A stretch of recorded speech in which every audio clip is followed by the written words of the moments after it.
Captain Aaron Hale didn't rescue the alien because he wanted to be a hero. He did it because leaving her there would have meant listening to her screams echo through his helmet long after he jumped back to orbit, and Aaron Hale had learned the hard way that some sounds never stop haunting you. The distress beacon had been faint, buried under radiation static near the edge of the Korea expanse. No registered ship. No identifying frequency. Just a pulse repeating every 11 seconds. Human protocol said observe only. Human instinct said go look. Aaron piloted his small salvage craft through the debris field, weaving past shattered hulls and frozen plasma trails. Whatever battle had taken place here was over, but it hadn't ended cleanly. That was when he saw her. The escape pod was cracked open, atmosphere leaking in a slow, glittering mist. Inside, an alien woman lay slumped against the restraints, her breathing shallow, her skin marked with dark veins pulsing erratically. Aaron cursed softly and docked without thinking. He cut through the pod's hatch and pulled her free, sealing her in his ship's med bay. He didn't know her species, didn't know if oxygen would help or kill her, but doing nothing was not an option he could live with. Minutes later, her vitals stabilized.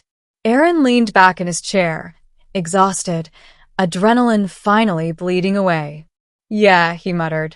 You're welcome. He expected thanks. He did not expect what came next. Middle. She woke 3 hours later. Aaron was halfway through repairing a damaged stabilizer when the medbay alarms chimed. He rushed in, hand hovering near the emergency controls. The alien woman sat upright, eyes glowing faintly silver. Her form was humanoid, but taller, more refined, like evolution had taken a different path and polished the result. She looked at him, and then she bowed. Not a nod, not a polite inclination, a formal bow. I live, she said in careful galactic standard, because you chose to interfere. Aaron scratched the back of his neck. Yeah, well, didn't seem right to leave you out there. Her gaze sharpened.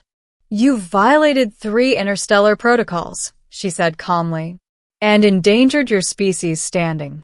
He blinked. You're welcome? Something like amusement flickered across her face. My name is Saralith, she said, and you have created a complication the galaxy will feel. That wasn't gratitude. Aaron folded his arms. Look, I don't need medals or speeches. You're alive, I'm alive. Once we reach a trade lane, I'll drop you off. No strings. Saralith stood, her movements graceful despite her injuries. There are always strings, she replied. She told him the truth over the next several hours.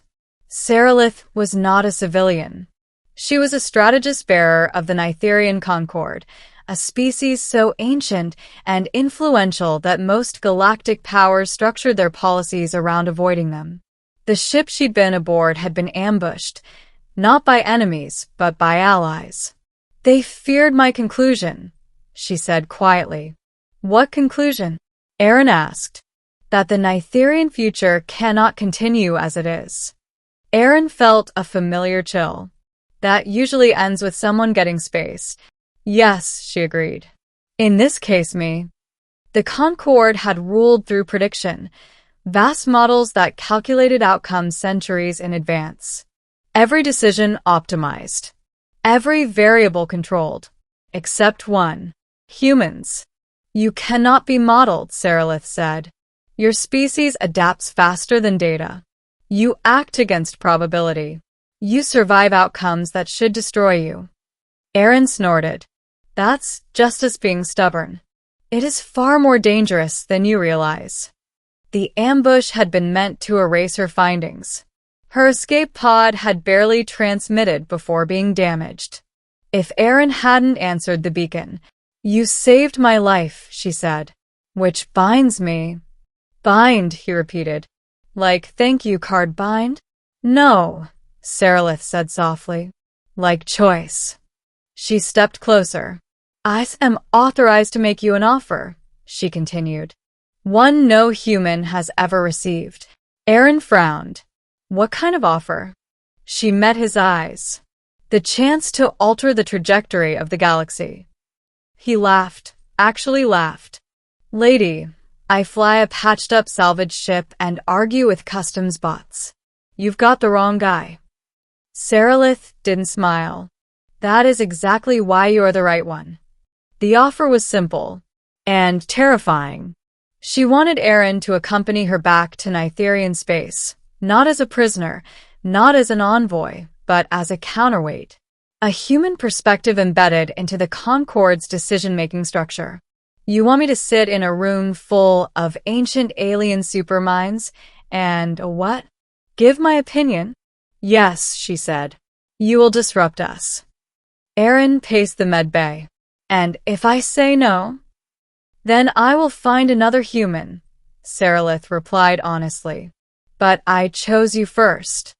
Why? She hesitated. Because you rescued me without knowing who I was, she said. And because you expected nothing in return. The danger wasn't physical. Aaron could survive assassins and politics. The danger was responsibility. He spent the night staring at the stars outside his viewport, thinking about Earth, about how often humans were treated as tools or threats. In the morning, he made his decision. Ending. The Nitherian Concord chamber was not built for comfort.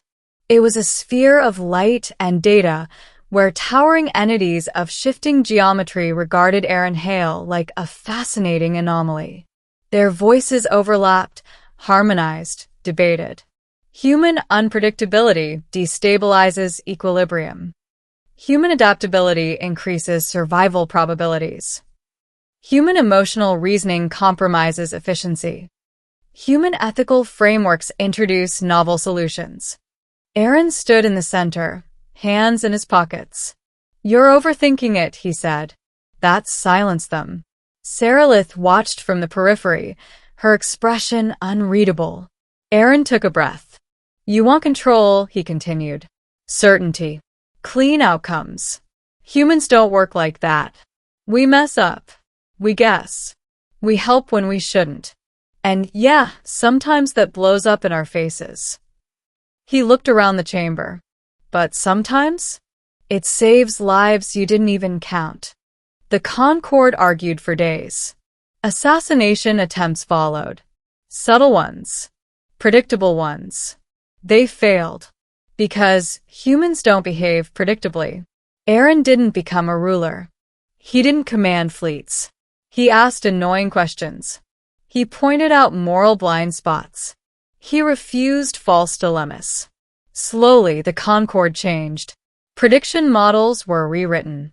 Variables once marked unacceptable were reconsidered. Smaller species were given voices. Preemptive purges were abandoned.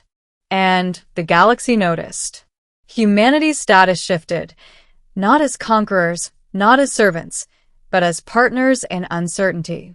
Years later, Aaron stood beside Sarilith on a Nitherian observation deck, watching trade ships cross space, lanes once marked for conflict. You expected thanks, she said quietly. He smiled. Yeah. Guess I got something bigger. She inclined her head. You were offered danger, she said, and accepted responsibility. Aaron looked out at the stars. Figures, he said. Humans have a habit of doing that. Somewhere, far beyond models and predictions, the galaxy learned a new rule. Never underestimate a species that rescues strangers and expects nothing in return.